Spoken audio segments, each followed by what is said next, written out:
Good evening, everybody. This is Michael Brown. We're here for the Zoning Board of Appeals hearing on 728 Randolph Avenue and the Chapter 40B comprehensive permit application submitted for that property. Our last hearing on this application was on March 23rd. And I'd like to just kind of announce the documentation that has been created since the last hearing, just so we're all on the same page. We've received on April 11th a letter from Mr. Bomer commenting on some design aspects of the property. We've also received, I think also between April 6th and April 11th, several documents from the applicant responding to some earlier comments made by various interested parties. Just before tonight's hearing, we received a letter from Marion McKettrick on behalf of her client, Mr. Driscoll, which I don't think anyone has really read in depth yet, but all of these things will be in the project file on the website. As far as tonight's agenda, I have that we're going to hear from Mr. Bomer on his report, and he will present on the contents of that report. We'll have questions. Everyone will have the opportunity to ask questions to Mr. Bomer. If there's time, I think we should probably hear a response from Mr. Freeman and his client. And then we can discuss, I guess, at that point, what the next couple of meetings are going to look like. Does that sound about right to you, my fellow board members? Yes. Okay, Mr. Freeman, does that sound right to you? Yes, and the record, Peter Freeman, Freeman Law Group, representing the applicant. We understand that Mr. Bomer is here. We didn't get the report until a couple of days ago. So our architect, Andy Zaleski, is supposed to be here. He might be able to comment a little bit, but naturally, we want to reserve his full comment because none of us, including me, I had multiple obligations before tonight. So we haven't had a time to put together a response memo, and we're not saying that, we think his comments are misplaced or anything like that. We're reserving judgment, and we will comment, and certainly always hopeful and confident that work them out with our. The only other thing, can you hear me? You did break up a little bit at the end there. I only have. I don't know if I need to sign. I only have one device. Should I sign out? No, I think Andrew Zaleski, when he signed in, that's when it happened. I can see you guys. Can you hear me? We can. Yes. Thank you. But I think your device is creating feedback for us if we can hear everything that we're saying through your speaker. Can you maybe mute yourself and we'll see what happens later? Okay, let's see. Yeah, that's better. Thank you. I don't, it's tough enough to hear my own voice once. To hear it talking back at me is sometimes disconcerting, but in any event. So again, that's fine, but just perhaps sequence or additional things. We know that we did not send in the full revisions on the design, the civil engineering in response to Mr. Reardon's letter. We did have a submission from Jeff Bandini on the traffic, and he is here, so we would like to present that. Certainly can be after the architecture if that is what you would like. And we do have Deb Keller, our engineer, here. What we did send in, even though not the full set of revised plans, but revised site entrance and things related to that, which we just thought it would be useful for everybody's edification to respond to that. And one of the things just to note that the chairman noted the applicant had sent in several submissions. One of them was a memo from me with title documents related to the right-of-way. I don't feel the need to go over that, but I just wanted to note that it is there on file. And naturally, if there were questions, I'm here. So again, Mr. Chairman, if you'd like to go forward with architecture first and then have us get into the traffic or site design with Deborah, we would certainly appreciate that. Yeah, I would like to do it that way. One quick question, though. The last time we were here, you likewise had not had an opportunity to review Mr. Reardon's report in depth and were reserving comment. Have you had a chance to really digest that? And I think you were going to try to have your experts meet with Mr. Reardon. Is that right?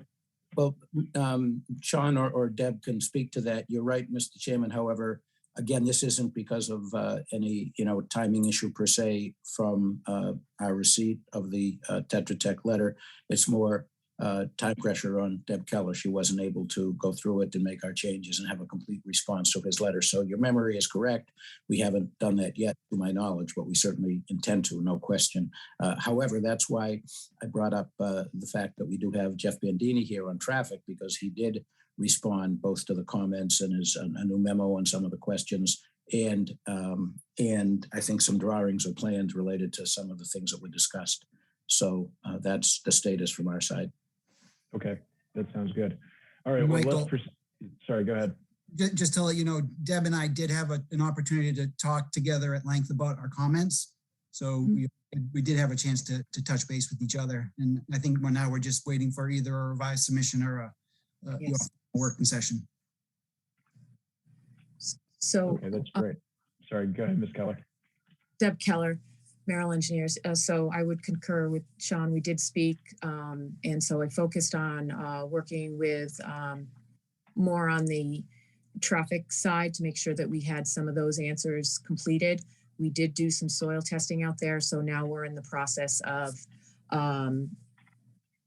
updating from a grading and drainage standpoint. So that's the focus that we're working on now, and hope to have that done for the next meeting. Great, thank you very much. Okay, so let's proceed with the agenda. Mr. Bomer, the floor is yours. Thank you, Chairman Brown, and hello to all the other board members as well.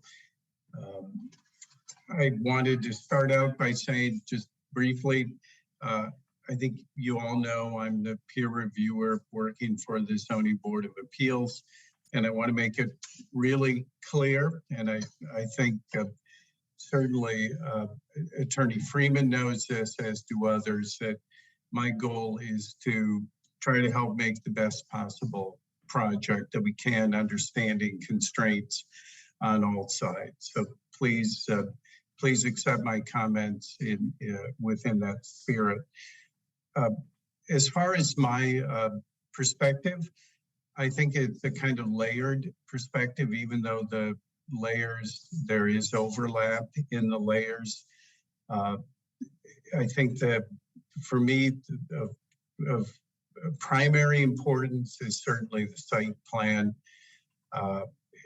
Next after that is probably details about the building, and probably third, or though I can't say it's really less important, but it's kind of hard to get to it until you get through the first things first, or the first two things previous to that is what the resident experience of the building is.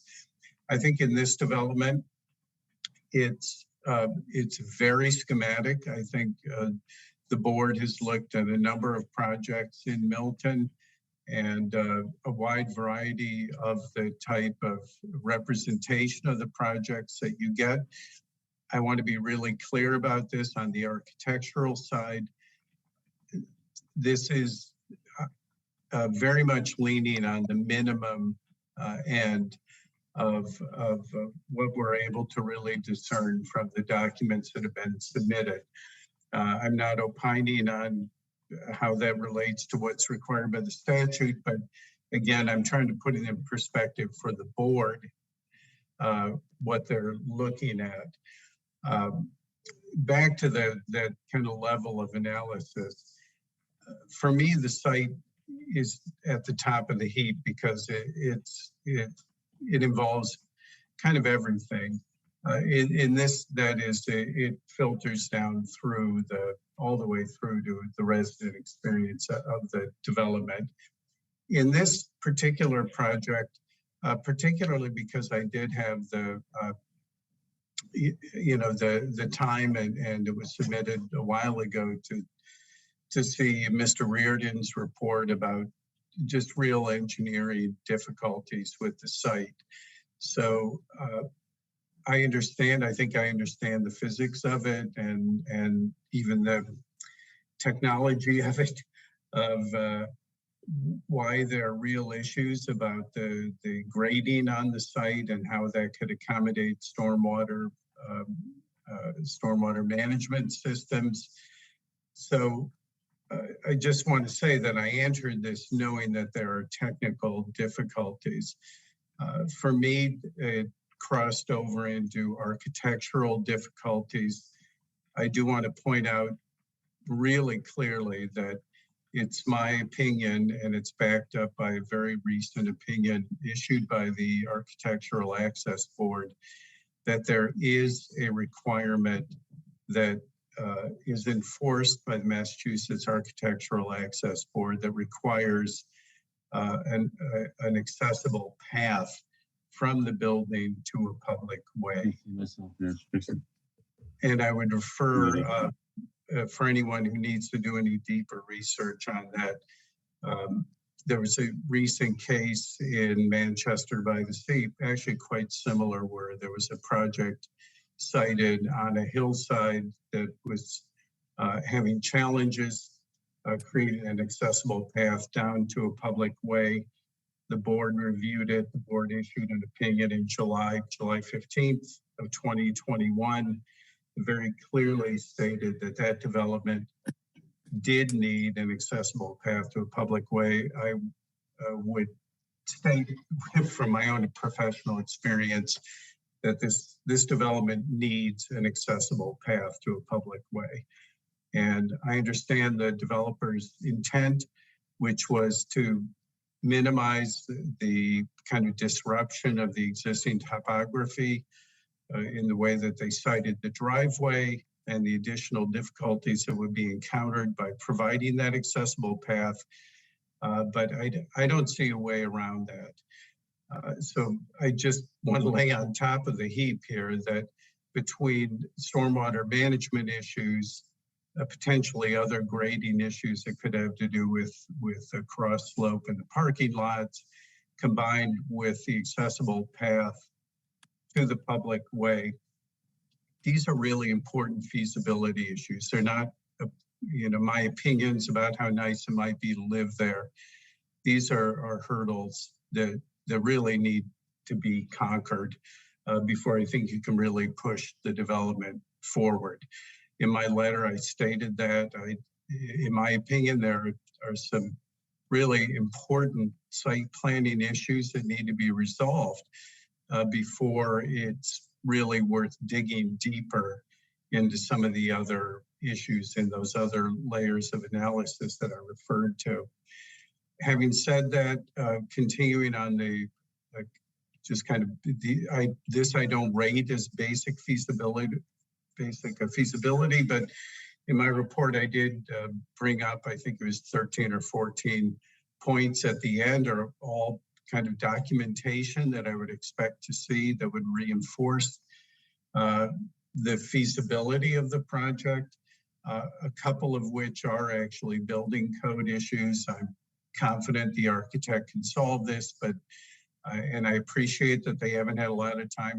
I submitted the report 2 days, I think it was 2 days ago, and I respect the need for a careful, thoughtful analysis and response to that. But there is a building code issue with where the elevator opens up into a stairwell that's really not allowed by the building code.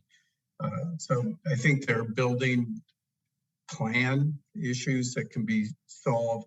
But again, back to number one, which is the site issues, those are, there's kind of, in my opinion, no argument about it. They just need to be fixed. Going on to that third category of resident, the experience of residents for the development. Keep in mind, this is a home ownership development. This isn't a rental development. These are people who are putting their money down to buy apartments in this development. And it's rare, in my experience, to see home ownership, not to mention rental developments, that have no usable outdoor space and no common space within the building.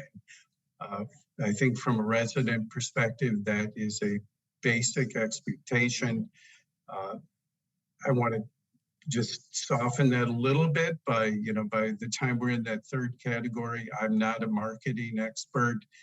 I don't know what they know about who they can sell these apartments to, but I will say, having looked at many other developments of comparable scale, the complete absence of public space within the building and any usable outdoor space outside of the building is outside of my experience. I have not seen this before. Again, there may be a market for it. It isn't something I've seen before. There are other, I think, kind of basic issues that need to be covered. I think, and they're in those points at the end of my report: school bus pickup, delivery areas, drop off, pickup, kind of basic functional requirements that, in my opinion, are expected or normal. A couple planning issues within the units. I've noted that the bedroom units have the same size living room as a 1-bedroom unit or a 2-bedroom unit, which is unusual, just knowing what I know about how people use their apartments. Questions about that access road, I don't think really know. At least at the time I reviewed the materials, that wasn't clear. I did point out that I think a preliminary construction management plan would be really good to see. Sort of kind of normal exhibits, trash management plan, where the mailboxes, the very, very, I think, uncomfortable distance between the residents, existing residents to the south on Randolph Road, or how close that driveway comes to them. And that's all outlined in my report. So sorry if I've jumped around a bit, but I'll just repeat my basic point, which is, I think before the board, this is my recommendation to the people who are employing me, which is the Zoning Board of Appeals. I think you need to dig a little deeper or expect some more documentation, some more basic feasibility things really need to be demonstrated to you. I did ask for additional imagery of the building because, as I think you figured out, that the majority of the site would be clear cut and regraded, or a good bit of it would be regraded. In order to build the project, I don't have a good sense of what its impact is, what its visual impact is from the public realm. And more importantly, I think that the close neighbors don't really have a sense of that. And I think it would be difficult sitting where you're sitting as the ZBA to really evaluate the neighbors' concerns without having some better materials available to you as far as what trees, existing trees, are being relied on for screening, where we don't really have a landscape plan with any detail that I would have any way of knowing whether that's going to be sufficient to really provide a reasonable level of impact to the neighbors. So I view this development as kind of wrap right around to where I started. These are very preliminary drawings. I would urge you to kind of peel away at the layers, dig into the basic feasibility issues before spending a lot of time talking about architecture. It may turn out that a simple rectangle like this really isn't the right shape, that the way to resolve the site issues could be connected to the footprint of the building. I don't really know. So I think that's where I'm at. I appreciate it's early in the evolution of the design, but I would urge you to really look at it in a hierarchical fashion, starting with feasibility and from a site perspective, and then working through the architecture. Thank you, Mr. Bomer. Mr. Gray or Mr. Mullen, do you have any questions for Mr. Bomer?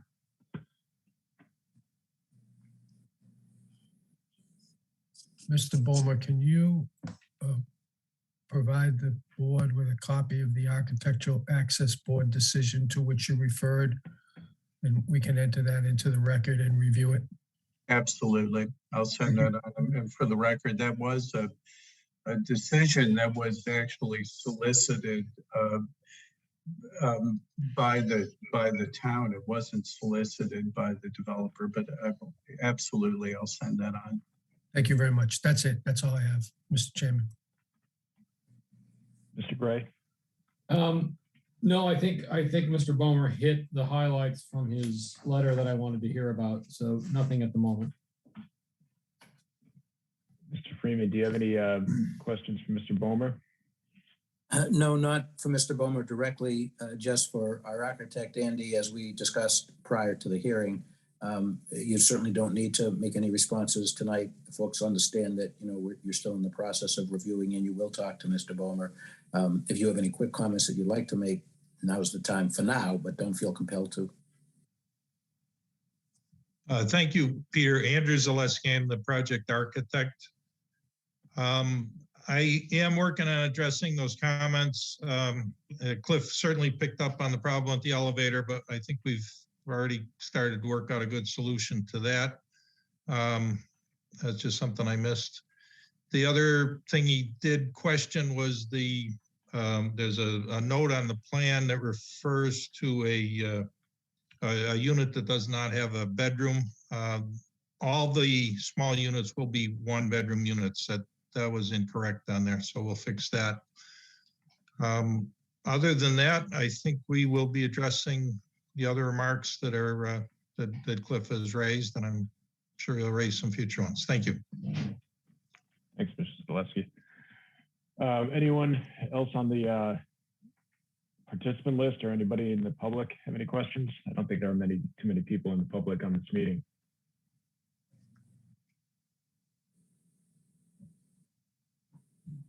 All right. So, Mr. Freeman, if we don't have any more questions or commentary on what Mr. Bomer just said in his report, I trust that you and your team will get together and come up with some responses and we can address those in a future meeting. But would you like to move on to your team's responses to Mr. Reardon's letter? Sure, thank you. And absolutely what you said about further responses on the architecture. So absolutely, we will do that. And as Mr. Bomer said, I have worked with him. I know the spirit in which he does things, and he often does make helpful suggestions. I'll leave that for the moment to our architect to work with him. But again, we appreciate, how he framed his suggestion. So thank you, Cliff.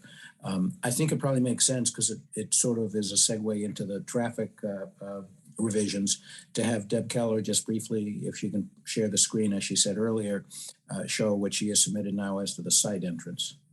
So you can do that, Deb? I'm hoping that you're seeing the PDF. Yes. Okay.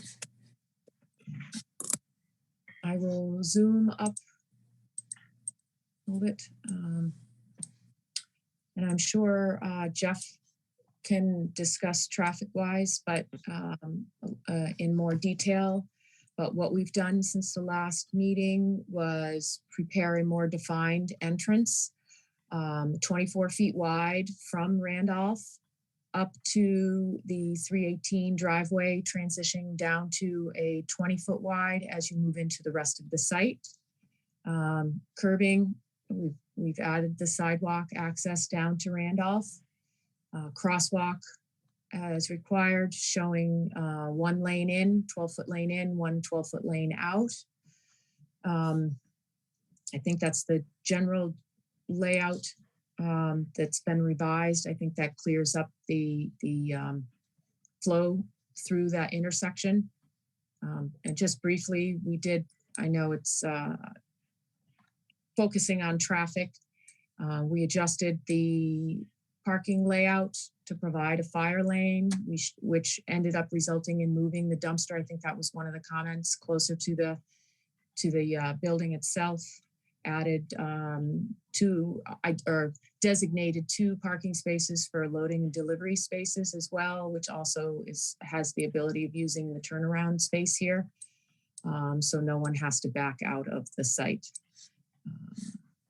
I'm sure Jeff will go through this, but I know he has some traffic turning at the entrance as well, but we also continued that with the same fire truck up through the building to show that they could make the turnaround, as well as we did it for a delivery truck, making sure that that turning movement could be completed on site. I can leave this up and pass the baton to Jeff to talk more about, he focused on the traffic. I am continuing, as I mentioned earlier, we now have some additional soil testing on the site, which we're now modifying the drainage stormwater to address Sean's comments.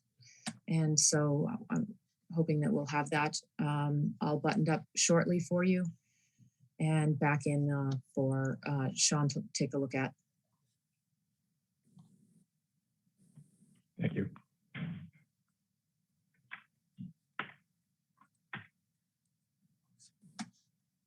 I don't know if Jeff wants to add any more detail as to what he's done in response to the traffic. Yeah, I could do that. Thanks, Deb. And thank you, Mr. Chair. Again, for the record, Jeff Bandini, project manager with McMahon Associates.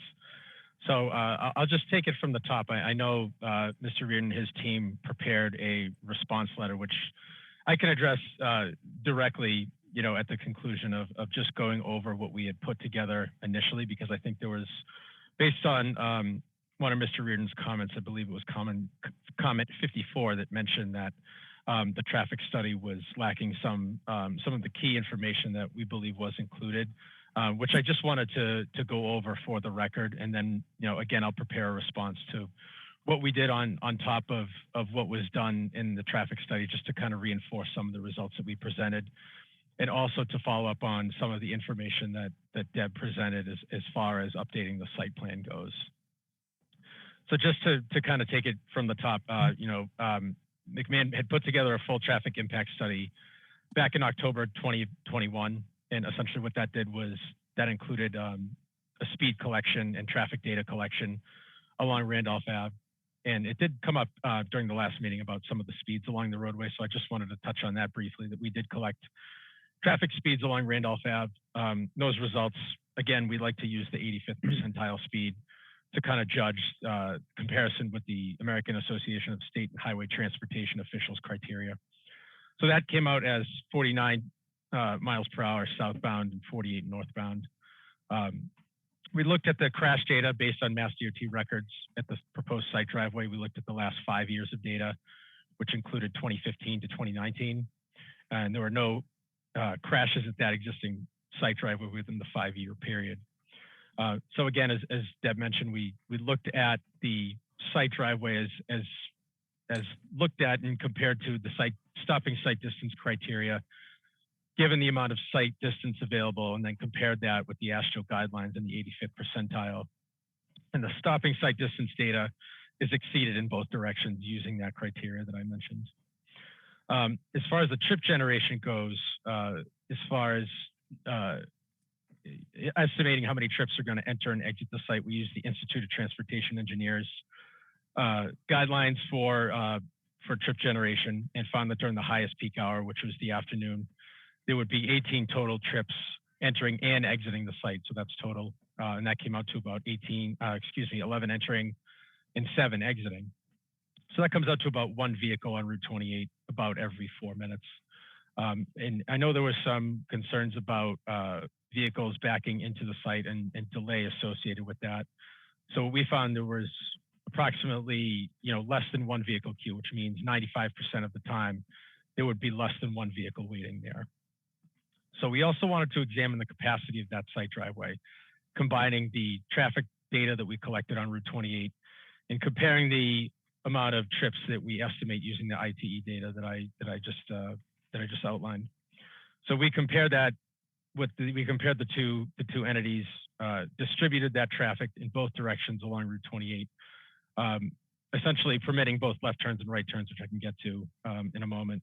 But that the highest average vehicle delay during both the AM and PM peak was 37 seconds, which comes out to a level of service, which essentially is an A through F letter grade, and it came out to a level of service E, which is fairly low on the scale in terms of overall delay. Again, 37 seconds is not a considerable delay, considering some of the feedback that we received at the last meeting. So as part of our recommendations during the first few hearings, the town did recommend to remove the permission of left turn vehicles from exiting the site and to only allow right turn traffic.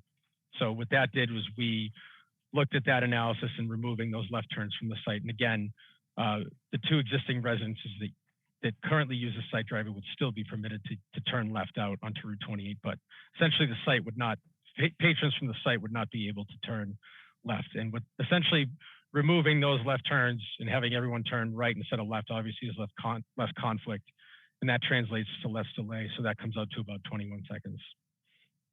So again, going over what we outlined in the traffic study, proposed project doesn't have any negative effect on traffic and safety as shown in the study.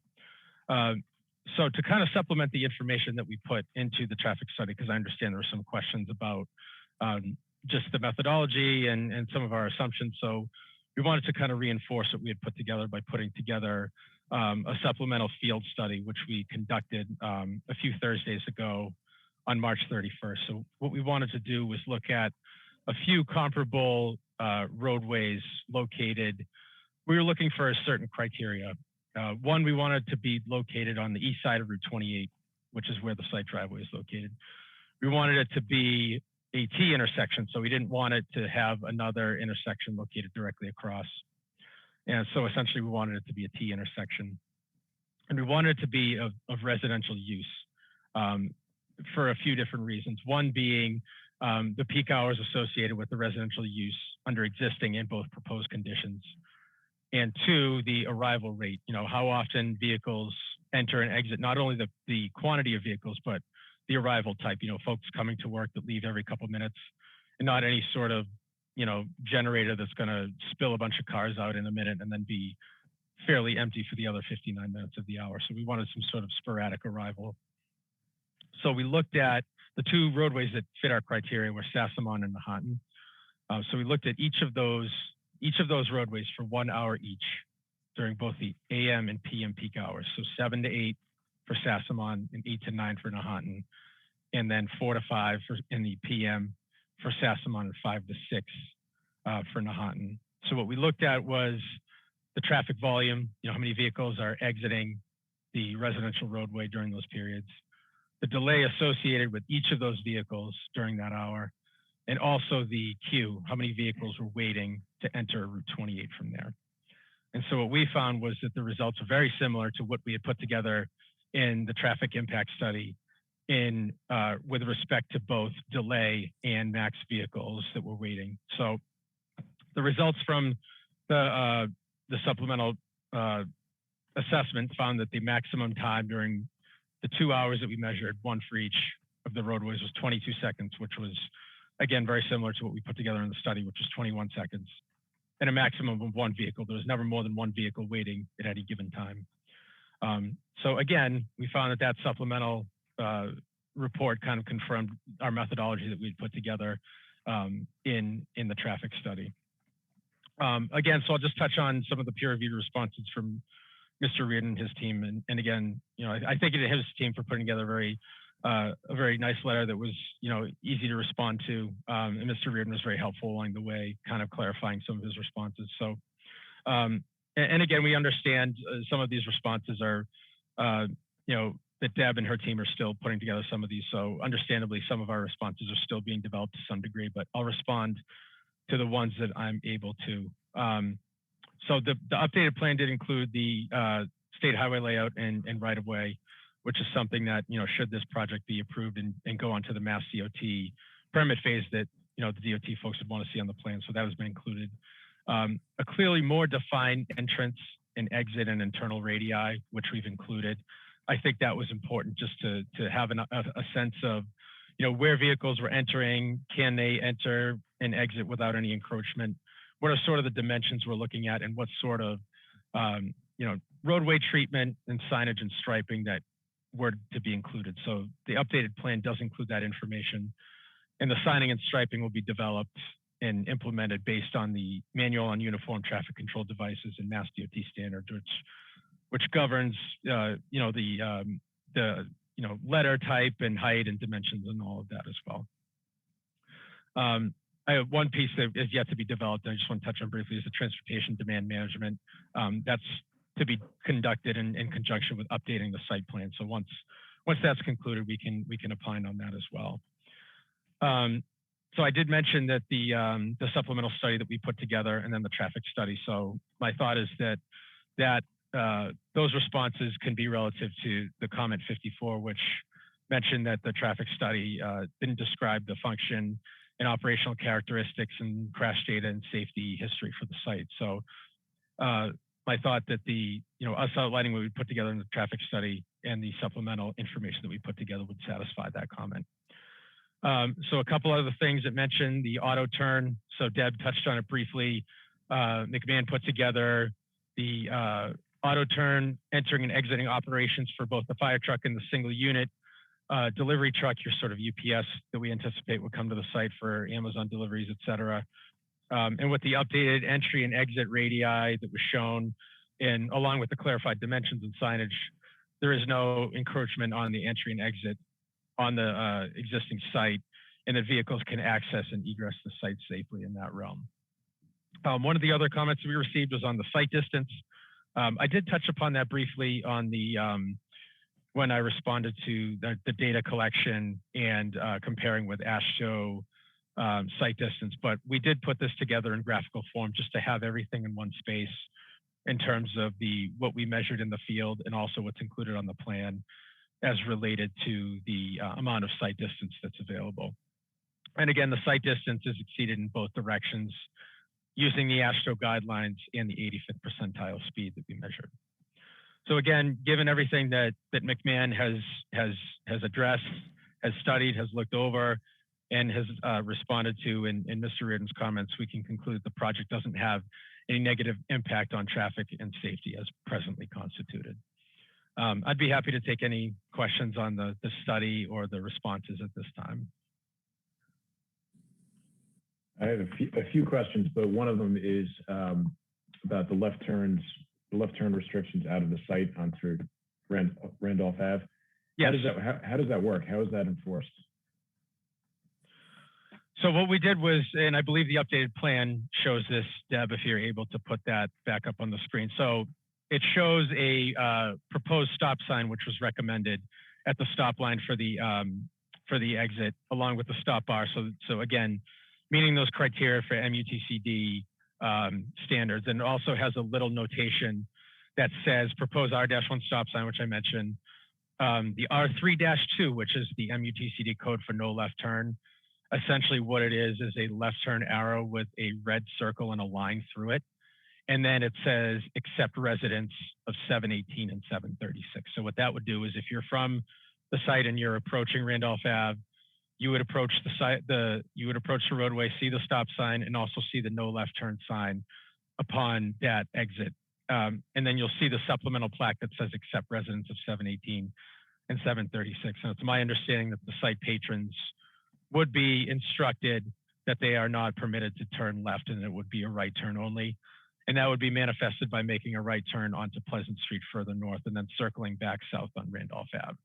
And again, that would be supplemented with a right turn arrow as shown as a pavement marking on this plan. So I get all that, and thank you. But my concern is that that's a very ambiguous traffic sign. I mean, if you're saying, well, it's safe to make a left turn, but not if you live here, right? Or not if you live in one part of this property. And my question is, how is it enforceable? I know that that's what you're going to ask the residents to do, but how is it enforceable? If I may, Mr. Chairman, Peter Freeman again. Sure. On the point about the distinction between the residents and yet signage saying that residents 718 and 736 can turn left. I've thought about that too. it may make more sense in that regard to not have the language about 718 and 736, because they will know, it can be part of the decision, that they're not prohibited. So it doesn't really need to be advertised per se. In terms of enforcement, it's true that there's not going to be a police officer or someone on behalf of the association out there, other than perhaps haphazardly and observing, but it could be part of the condominium documents, and it could have some teeth in terms of violations and fines and penalties that would be due and are very strongly enforceable through condominium bylaws and the statute 183A. So that is not, like having observations all the time or a person out there to prevent it from happening. But I think it could have some teeth and would basically, address the issue and be satisfactory. Okay. Thank you, Mr. Freeman. I mean, I have real problems seeing how that's going to work, practically speaking, but, I guess it is what it is. Mr. Gray, Mr. Mullen, do you have any questions? Yeah, on that point, I mean, I think that's a serious concern. So I'm hearing the enforcement mechanism to prevent a resident from to penalize a resident from making a left turn is it's in the condo documents, which I get is a sufficient way to penalize somebody, but not if it's not observed. I mean, I think without some way of catching people, there's really, it's not much of an enforcement mechanism at all. As you said, would be haphazard. So I would ask you guys to consider how you might be able to enforce that more actively. I understand maybe putting a person there all the time it may be difficult to do, but I think that's a problem that needs to be solved. All right, so the second question I had was also on the, all right, so just to clarify, suppose someone now lives in this building, works in Randolph, and needs to make a left turn in the morning. So walk us through, I think you said it before, but let's hear it again. Walk us through exactly what that person is supposed to do, what driving maneuvers he's supposed to make, or she, or they, to get to southbound on 28.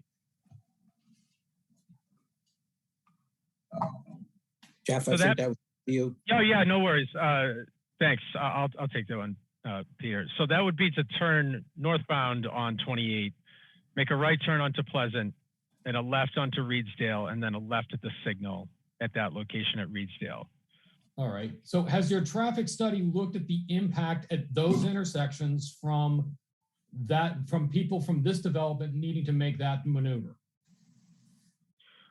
Not at this time, just because it was such between the trip distribution that we used in the original traffic study, the amount of left turns that we're removing from the equation and then making those into right turns is fairly minor. I think what it ended up being is somewhere in the neighborhood of 5 in the highest peak hours. So we didn't go through the exercise of looking at traffic counts at those other locations to establish the impact of such a small volume. And I'm sorry, I missed why do you believe it would be a small volume?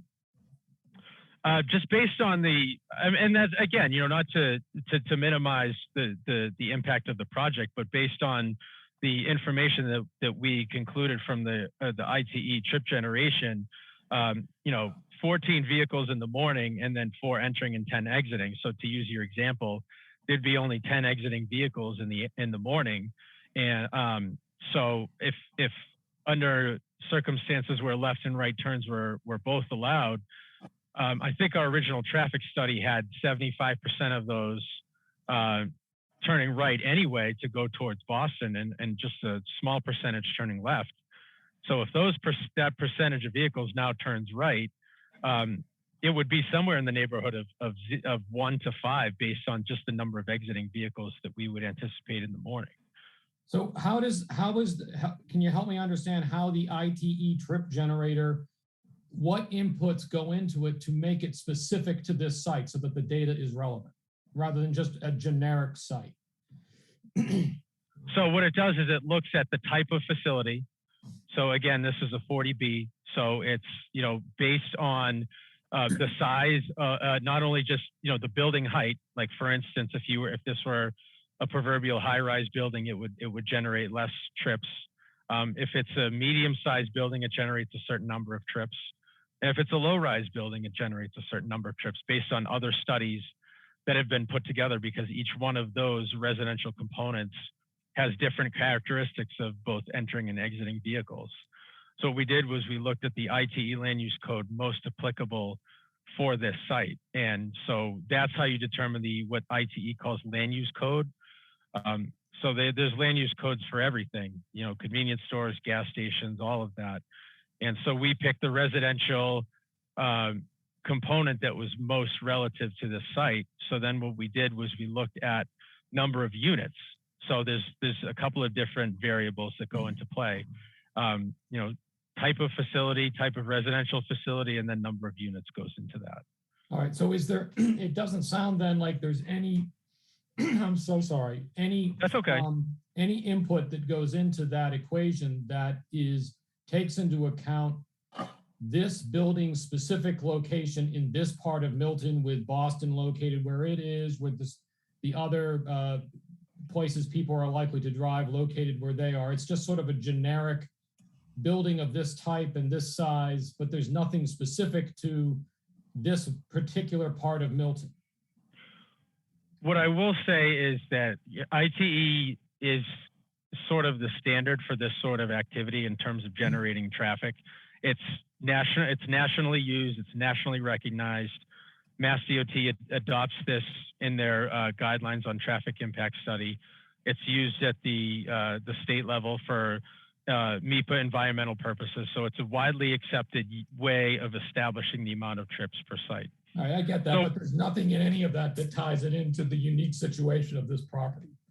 So what I will say is that, under some circumstances, what we would do would be to take into account number of trips, that would use some sort of public transportation, given the journey to work data, which tells you under which mode that folks from Milton are likely to travel to their place of business.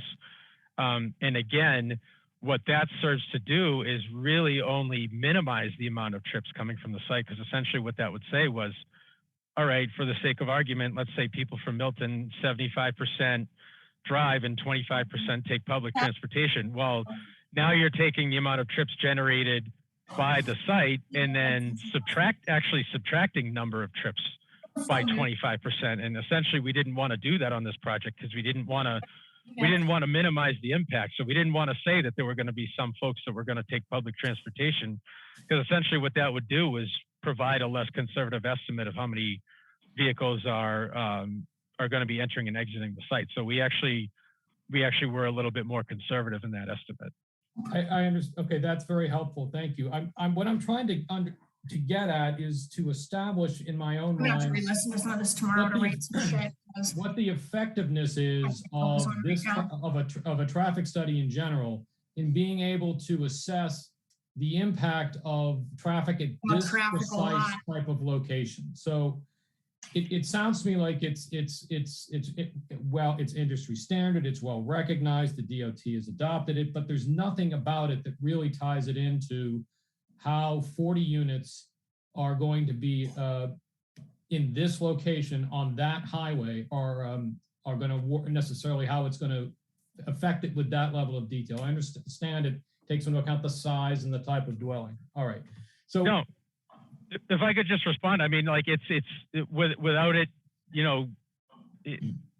development of this size, it's the best estimation that we have available to us. And I think because it's taken from all of the different methods that collect this data and all of the different, methods that and channels that ITE goes through to collect this data for this sort of specific development, it's probably the best you could do in terms of trying to establish this. And again, the supplemental information that we collected is residential as well. So, I mean, if you wanted to dig deeper into the size of the facility and how many units that is compared to how many units there are on Nahatan and how many on Sassamont, we would be able to look at those number of units and compare that to ITE data to say whether the ITE data is more or less conservative based on the traffic data that we found there. And, you know, just looking at the amount of traffic coming in and out of Sassamont and Nahat, based on the single family units that are,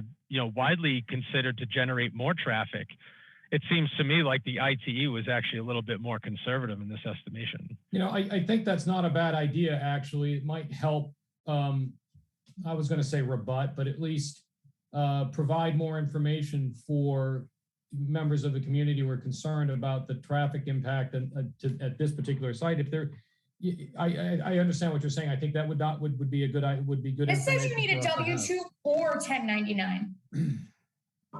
Do you have a W-2?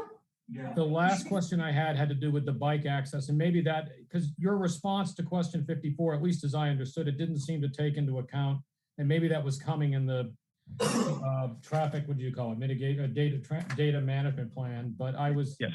How is I mean, I do a lot of cycling, so. Where are you going to get your taxes How is a done? bike supposed to exit and enter that property? Or where are they supposed to go once they get onto 128, sorry, 128, Route 28? It might as well be 128. You know, Understood. And again, nowhere that's something to be developed in terms of like the updated site plan that Deb mentioned earlier. And again, this package did serve to aid McMahon in putting together the response to comments on the traffic side. But again, the transportation demand management and the PED bike access and the accessible paths and everything that was discussed earlier, you know, that information, we need more time to go through and formulate the responses and come up with the sort of action plan for how that's going to be addressed. All right, thank you very much. Your comments are very helpful, and I apologize for taking so long, Mr. Chairman. Hi, I just have a quick question. I have an appointment to come see you guys on Monday. If I have We a just W-2, do I also figure need a out who that is. 1099?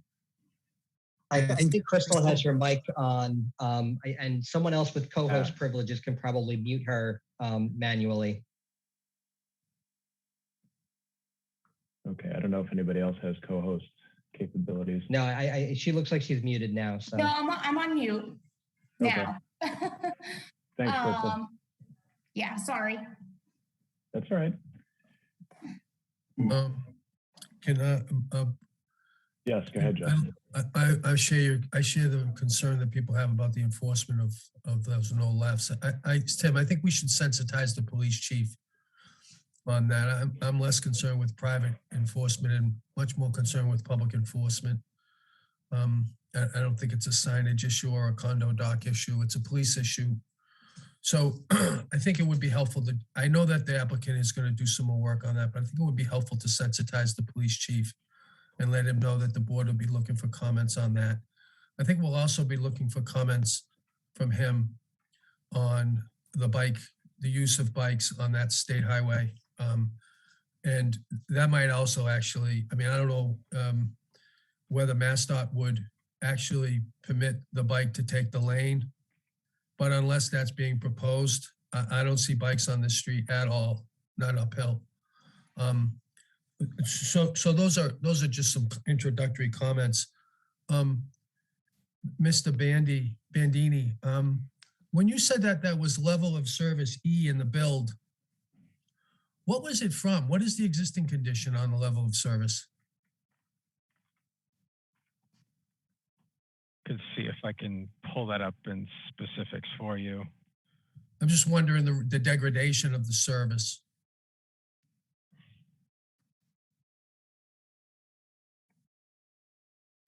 Under no build, it is also in E. Okay. So Yeah. your testimony is not only is the delay acceptable, and even though we're at level of service E, it's no worse than it is today. Correct. Yes. Yeah. So, yeah, it would be an addition of, you know, the vehicles that we mentioned as part of the site. But again, that delay is only about, you know, 36 seconds, which, you know, we believe is acceptable in this setting. Yeah. All right. I want one more question. On the right of way itself, I see three things happening. I see it being widened in both the southerly and northerly direction.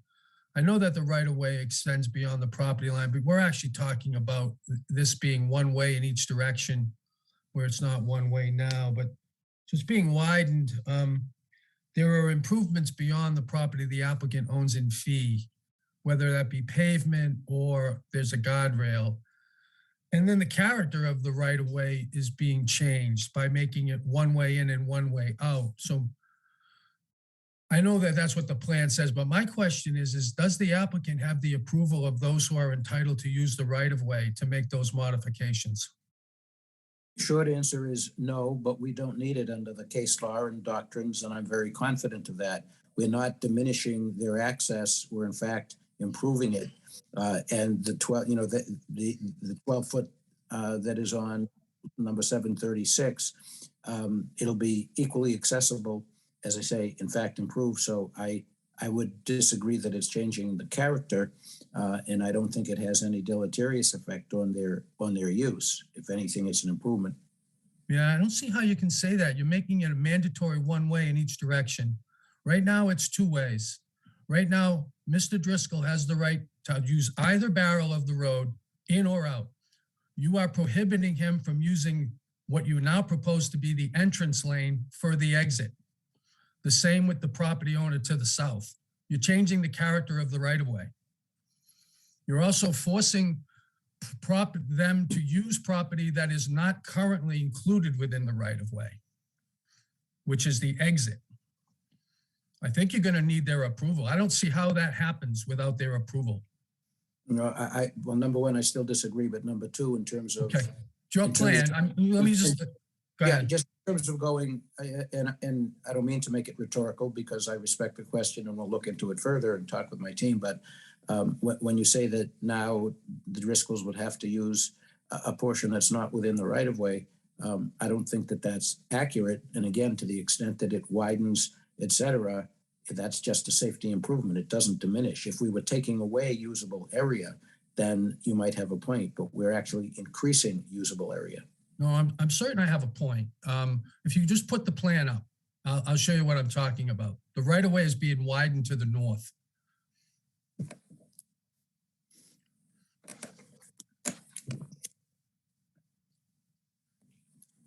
Right. That entire exit lane is beyond the limits of the right of way. Mr. Driscoll does not have the right to use that today. Neither does the property owner to the south.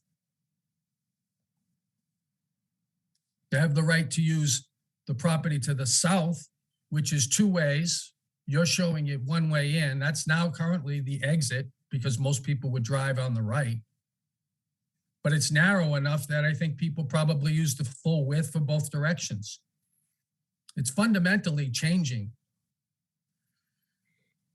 Well, you know, I'm not saying that you'd be comfortable leaving it, you know, as the expression says, you know, we can agree to disagree. I don't mean that at all. I still don't think that increasing the area that's available, if you think we need to grant a right of way, an additional easement or right of way to the Driscoll property, that's fine. We could easily do that. But I don't think that there's any diminishment in terms of consistency with case law, that then there's any diminishment or adverse impact in terms of what they have now compared to what the product will wind up at, what the area will wind up as. But again, we can look at it. Yeah, I didn't suggest there was a diminishment. What I'm suggesting is Mr. Driscoll doesn't have the right to use the property that you're now proposing he used to exit the site. Neither does the property owner so it's not a question of whether or not I want an easement to be granted to him and the neighbor. I think they need additional rights to use this configuration. You are prohibiting them from exiting because you're now dedicating the entrance to one way. That's how they get out. They cannot use that any longer if this plan works. Excuse me if I may interrupt a little bit. His current driveway is not on his right of way as well. So that's another issue in itself that's not brought up. So if you zoom over to the driveway, Deb, look at his driveway and you look at the right of way. Yeah. So okay. So we need to fix, Mr. Driscoll and I need to fix, you know, is the right of way and easement. So you can look at that as well. So, you know,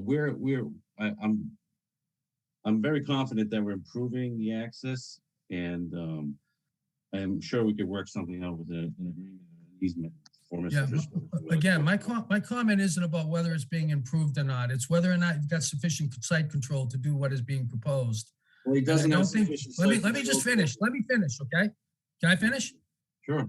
All right, it's very clear to me from this plan that you do not have the site control you need to affect this plan. So I think you're gonna need to get that before you propose it. That's my point. Thank you.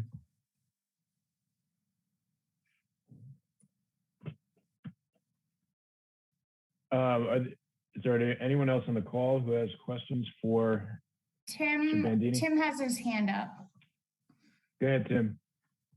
Thank you, Mr. Chair. I apologize. I wasn't here at the start of the meeting. I had to cover another public hearing at the select board. So this issue may have come up already. And if it has, I apologize, but you can cut me off if it does. Could you put up the plan of the driveway entrance where it meets Randolph Ave? And then maybe kind of, yeah, zoom in a little bit. Thank you.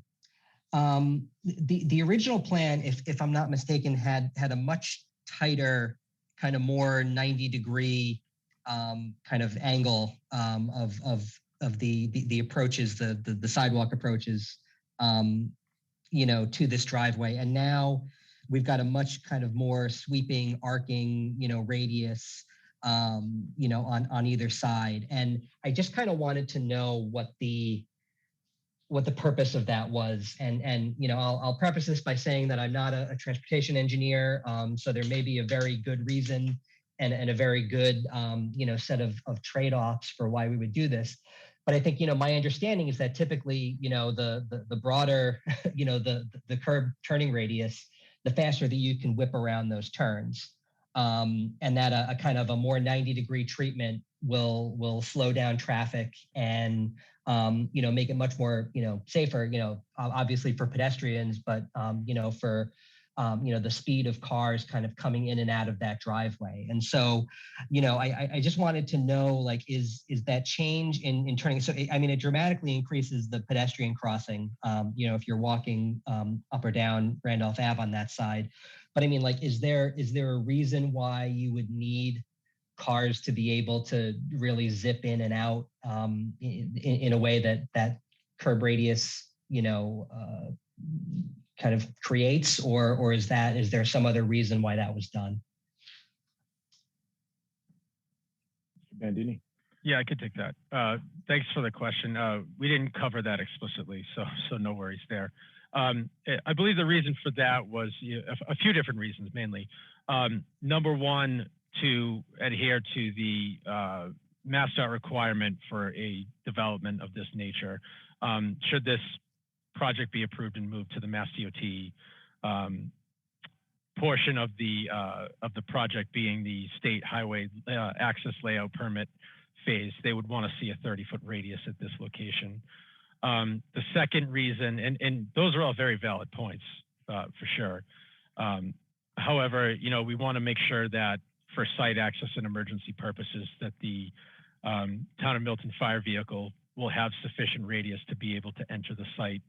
We wanted to be able to make sure that delivery vehicles, a single unit 30 delivery vehicle, could also enter the site without encroaching on the existing curbing and running over that curb in a semi-regular basis. So, you know, Deb's team, Merrill's team put together the site plan, which you see in front of you, and then McMahon put together the auto turn. I guess that's the proper name for the tracking software that shows the vehicles entering and exiting without encroaching on the site. So McMahon put together that plan that shows entering and exiting vehicle movements for the Town of Milton fire truck. Because we want to make sure that, you know, when it comes to delays for emergencies, that the vehicles can enter without, you know, coming to almost a complete stop and or encroaching on opposing lanes of travel in order to enter the site. So that's basically the reasons that you mentioned. Thank you, Mr. Bandini. And Mr. Chair, if you could you indulge me in just a few comments about that? Of course. We may be entering soapbox territory, so stop me if we get there. Mr. Bennini, thank you. That answer, I guess works. You know, it is a state highway, and if that's the requirement that the state has, then that's the requirement that the state has. You know, it is a state highway. It's also a residential street. It's got houses on it. We're not talking about 93. We're not talking about, you know, Route 3 through Weymouth.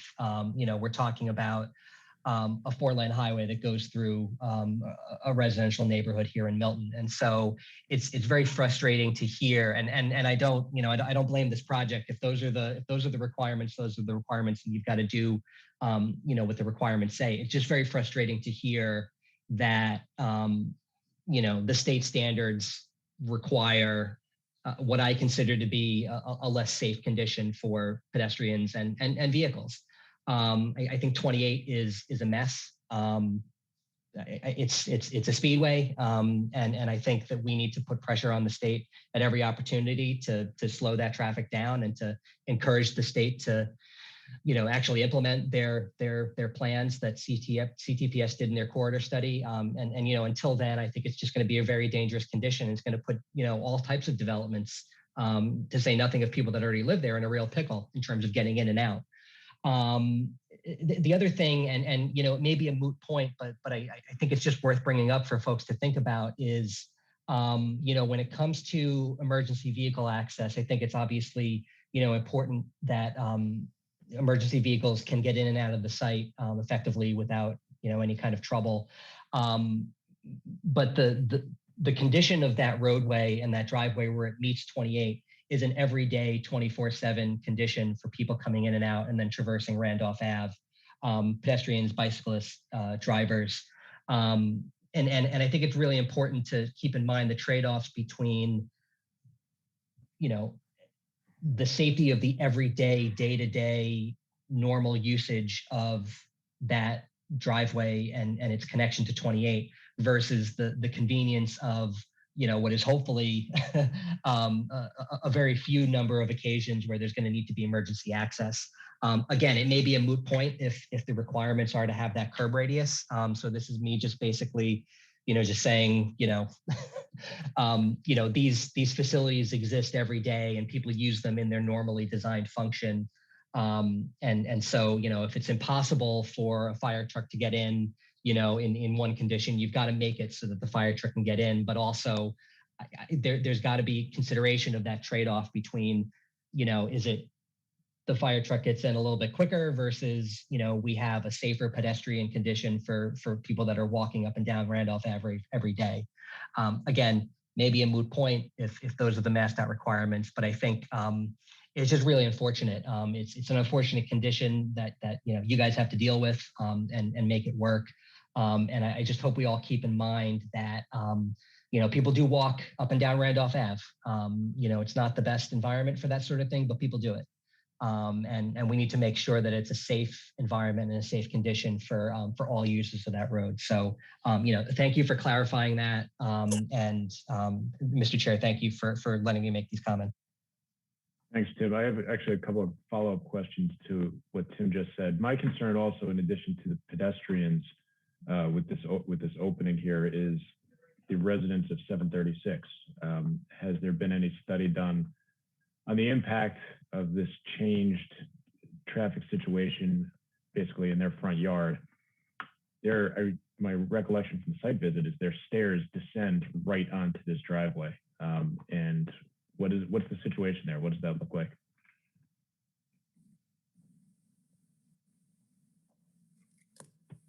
That's probably more of a site design question. Deb, Deb, could you, we actually pushed the driveway further away so it's safer. But Deb, can you talk about that, Deb, please? Sorry, I forgot to unmute myself. I was about to say that. So what we are doing is following the same curb line up through that section in front of the house that matches the existing condition now. So that opening in front of those steps is still maintained, and we aren't diving down. I think in the original layout, we were following down along the existing right-of-way line that that does come very close to the front of that house. So we have pulled that away so that we can maintain that same condition that's there. And what about their driveway that kind of exits right into where I would think cars would be lining up to exit? So one car would be, if a car was waiting, it would be waiting here. So it doesn't completely block their entrance, but I would defer to Jeff for traffic if he has a comment on that. Right. I mean, I get if one car is there, it's not a problem as long as a car leaving 736 can make a left all the way across the entrance lane Right. behind it. If there are two cars there, I don't see that happening. And I'm a little concerned that wouldn't be able to happen if there was even one car there. Because you see the obvious risk is that someone flies in off Yes, yeah, you 28 wouldn't and parked in the middle of in the right here. Yeah. Yeah, I mean, based on our study, we didn't show more than one vehicle queuing there. So that, see, that would, I know that's your study, but you know, you've got 40 units and 80 bedrooms. I mean, how can you're telling me there's never going to be a situation where there's more than one car waiting to make a right onto Route 28? I mean, that's just hard to swallow. yeah, we understand that. And again, you know, during the morning, there's 10 exiting vehicles. So, you know, 10 vehicles turning right, you know, with the traffic signal located just to the south, there's certainly some sufficient gaps to create so that vehicles, I mean, again, vehicles aren't turning left and right, except for the two residences that are already there. So everyone's from the site's gonna be turning right.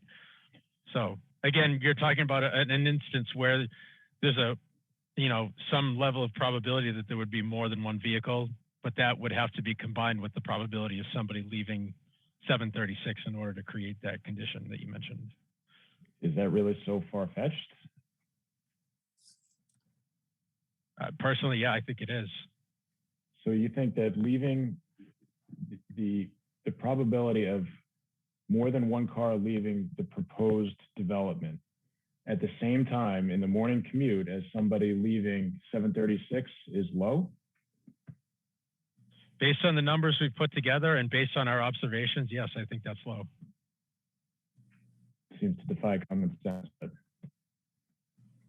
anyway, that's my concern. My second question is, what is the patient in this? Your audio just went out for me. I don't know if Jeff Bandini could hear. Yeah, same. Nope, same. Could you repeat that, if you don't mind? Yep. I'm hoping you can hear me. My second question is, what's the public transportation situation in this neighborhood? I believe there is a public transit stop located on the other side of Randolph, located adjacent to that signalized intersection. And you're talking about a bus stop? Do you know which bus it is, where it goes, who runs it? The 240 runs up here. This is 240 to Ashmont. Yep, that's the one. They're running flag service, so they'll stop if you flag them down. The 6 also runs, but they're not stopping. You know, the bat. Yeah. Yep, that's the one. Thanks for that. That's actually the 12, but sorry. The 12. Okay. Thank you. Marion, I see you have your hand raised.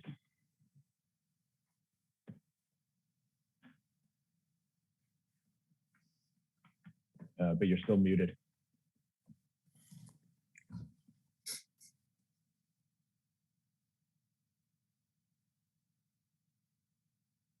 Okay. My comments are, again, focused on the particular characteristics of this site. Some things you've already discussed, but just a few things I just want to point out. Yes, it was interesting that you did traffic counts coming out of Sassamon and Nahanton Avenues, but I want to point out that both of those avenues are considerably further away from the Reedsdale Road Route 28 intersection. And my personal experience, I'm not a traffic engineer, but of this roadway is that during the rush hour, as you get closer to that intersection going towards Boston, the traffic gets more congested and closer together.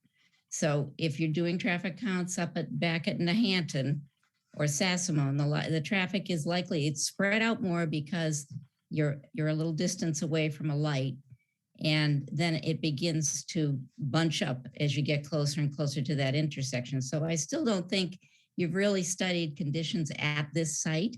And I think that relates to the comments you're making about how many cars you think will be queuing coming out of this development. I can only add to the comment from some members that if you have 40 units and enough parking so that many units will have 2 cars, and most units will be occupied by a couple of some sort, and they're both working, and many of them will be using, rush hour, eventually be going in and out during the rush hour. It's still very difficult for me to accept as well, the idea that there would only be 1 car waiting, which is the situation now with 2 houses up there. But another point that you need to pay attention to is that there is a light at Reed Street. It's a light that's currently activated by cars coming out of Reed Street. So it's unpredictably regulating traffic. If that light were changed so that it were a regular street light, there would be intervals, and then there would be heavy traffic, intervals and heavy traffic. So there have to be times when cars are going to queue up in more numbers than 1 on this short right of way. So I'd ask your traffic engineers to take a more careful look at the particular situation on this site and to explain to us how both these current residents, 736 and 718, are going to be able to get out of their houses. Particularly 718 has no other way of getting out besides this ROW in the morning. There are 4 people in that house. They all have to get to work during regular commuter times. So I guess, these other issues, I would ask that the applicant mark the ROW, its existing dimensions and the proposed dimensions. It's difficult when you're standing on this driveway right now to understand clearly what this layout will be like. I don't think that's that difficult to do. I really appreciate it. And just some other more minor issues relating to the access.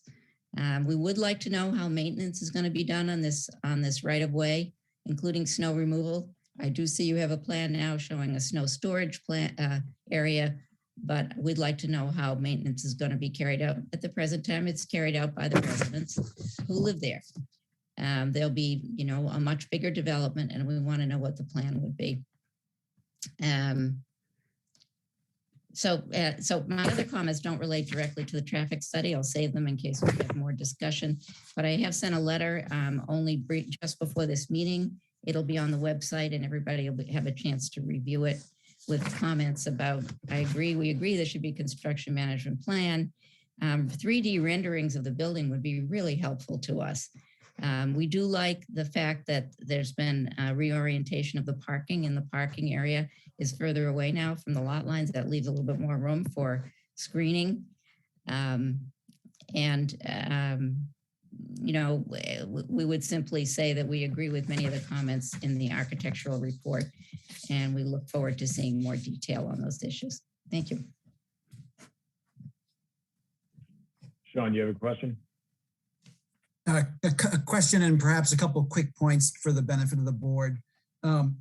First, so on and Jeff, you can confirm this, the sight lines looking left down Randolph Avenue, the current sight lines you draw go right through several trees that are in the public right of way. Is it your intent that you're going to remove those trees in order to maintain those sight lines?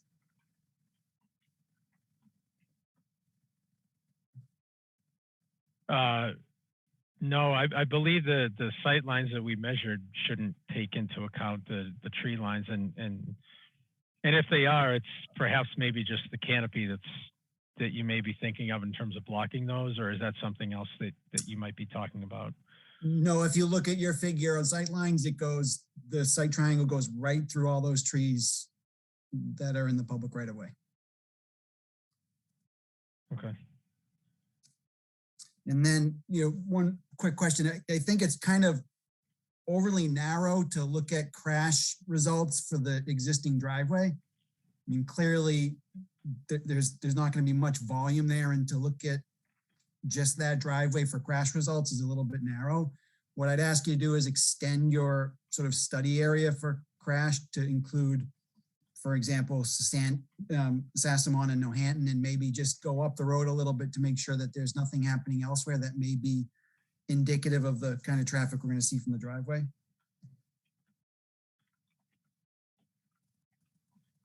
And then just one final comment, and this sort of plays off on Cliff's comments and Mr. Gray's comments.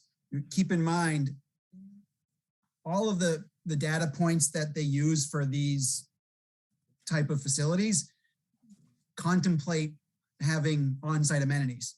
So like Cliff said, he said if he's not familiar with any situation like this that wouldn't have on-site amenities, well, all the data points that are used for generating traffic would likewise have on-site amenities. So the fact that we have none here is absolutely going to skew actual traffic in an upward direction, because if they can't get what they would typically get at one of these sites on their site, they're going to have to go somewhere else to get it. So just, keep that in mind. And that's it.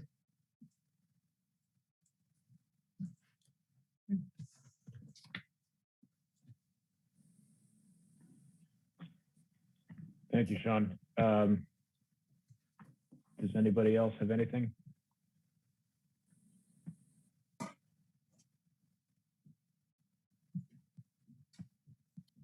I see Mr. Driscoll is an attendee. He has his hand raised.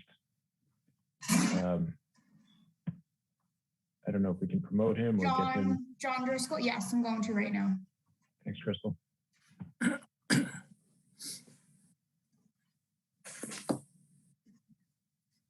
Okay, he should be, here we go. All right, go ahead, John.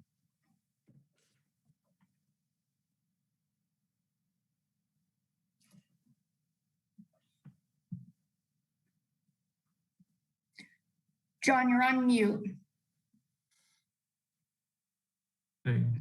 Yeah, for the traffic engineer. Sassamon and Nehaton Ave has another way out called Harborview Road. You can go right down to Randolph Ave.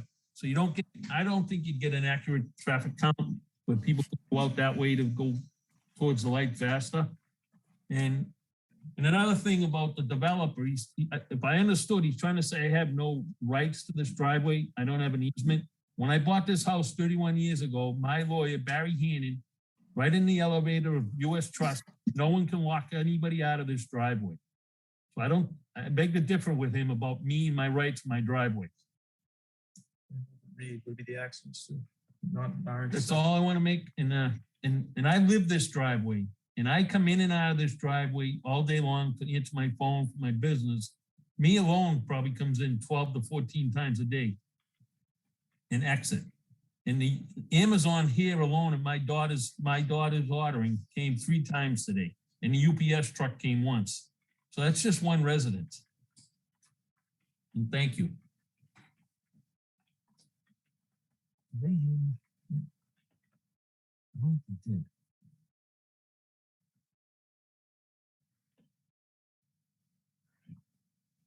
Go ahead, Marion.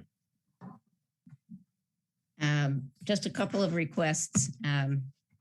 First of all, if there are communications that the applicant wants to make with 718 Randolph, that's the Driscolls, and they aren't mailing them through regular mail, we really would request that messages be left in the door of the residence, not in the mailbox, which is illegal anyway if you're just dropping a message off, but also because, we're going to see them, or they're going to find them and they'll get them. So if you're going to be doing work and you want to notify 718 Randolph Ave and you don't have a lot of lead time, would you leave messages in the door at 718? We would appreciate that. The other thing is that the applicant's counsel has mentioned that he's provided a memo. Maybe I'm just not good at reading websites, but about the right-of-way. I haven't found that as a document on the website. So could everybody check and make sure it's there? I'm sure he submitted it, but I'm not sure it's made it onto the website. Or if he could send that to me directly, I'd appreciate it. Thank you. I actually haven't seen that either, Marion. Yeah, well, posted it. Crystal acknowledged receipt on, I believe, Friday, but Marion, I'll be happy to email it to you tomorrow, sure. Great, thank you. All right, so barring any other questions, we should probably discuss next steps. Peter, what do you want to do? We have another meeting scheduled for May 4th, but I also have in my notes that we should consider whether or not we want to use that for a public hearing, or do you need time and does your team need time to address Mr. Reardon's comments and Mr. Bomer's comments? And is 3 weeks enough time for you to do that and be prepared to present on the 4th? I'm thinking, Peter, I think we should do the civil Deb's, revisions on the May 4th meeting, and the following meeting we should do the architectural. That give us sufficient time to address all the comments. that's fine. The only thing that I was going to mention, not by way of suggestion, but by way of a question, is at the initial hearing, the chairman asked about a workshop. At this point, maybe it's premature still, unless anybody else, including my team members, think that that could be useful either between now and May 4th or after May 4th. So I just throw that out briefly for consideration. I'm thinking that, it may be premature to see whether that would be useful at this point. And what Rob suggested just now seems logical to me. If it's okay with the board, proceed with May 4th on the civil engineering, and then the other matters thereafter. I mean, I think it's a good idea to use every spot we have. We only have 5 more hearings on the schedule before we're scheduled to close the hearing. And I'd like to try to keep within that framework. So if you'll be ready to talk about things on May 4th, then let's do that. Yes, thank you. And I mean, you can communicate, I think, with Judy about a workshop. I mean, I think a workshop is helpful, and if your team thinks it would be helpful, then by all means, that's something you should take advantage of. Does that sound right, Judy? Yes, Mr. Chair. Thank you. You're welcome. Mr. Chair, can I just address just something about the documents? And if I can ask through the chair, Mr. Freeman, were you referring earlier to the April 11th McMahon response to the traffic comments? Is that the memo that Marion was referring to? No. I think Marion was referring to, that was also sent in by me and received, but I believe Marion was referring to my memo on the right-of-way. Okay. Tim, at the beginning of tonight's hearing, Mr. Freeman mentioned that he had submitted some documents about a case and some case law supporting his position that he's got site control over that right away. And I think that's what Marion was referring to. Okay, we'll go back and check and make sure that gets up and posted. It's not ringing a bell for me, but I do get a lot of documents. So if it's not up and I have it in my inbox, I apologize. But we'll make sure that's up. And I think it makes sense, Mr. Freeman, for you to just correspond directly with Marion about that, just so she gets it from the horse's mouth. Yep. Mr. Freeman, did you send that over to me? Because I'm just looking back through my email and I only see an email that I think Tim was just talking about from this past Tuesday. I don't see anything from the 11th, if that's when you were. You thanked me for sending it on Saturday. Saturday? Mm-hmm. Okay, I'm gonna look back. Again, if it fell through the cracks, whether on my end is entirely possible, I'm not going to stand here and say I'm 1,000% positive. I certainly believe I did, but I can straighten it out with you tomorrow. Yeah, we'll figure this out, and we'll make sure that it's up and available tomorrow for everyone. Thanks, Tim. Okay. Anybody else? Go ahead, Mr. Mullen. Mr. Chairman, if we're going to talk about the right-of-way, I think we should talk about the new right-of-way and how that's actually going to work, because I think there's some more work that needs to be done on that, like I said before. I agree. Are you suggesting we should talk more about that tonight? No. But I'm interested in this report because I had asked for the title work, and I appreciate that it was done. So I want to see that, but there's a different issue now with this plan that needs to be addressed. Yeah, and I'm cognizant of that, Mr. Mullen. And as I said, I hear your question. I certainly want to satisfy you, so I will look further at that. Again, Crystal, maybe it was email, but it shows at 4:48 on Friday, I sent you my right-of-way memo along with some other plans.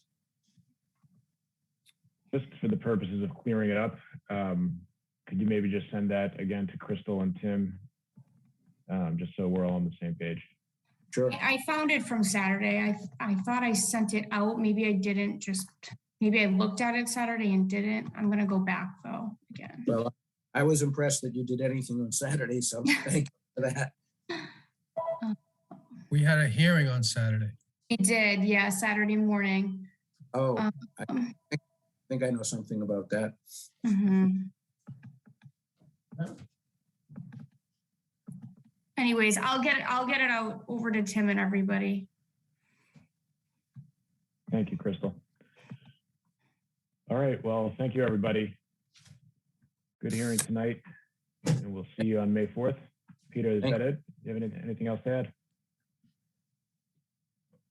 Nope, okay. All right, good night, everybody. Thank you. Thank you very much. Thank you. Appreciate it. Good night, thank you. Thanks, Crystal.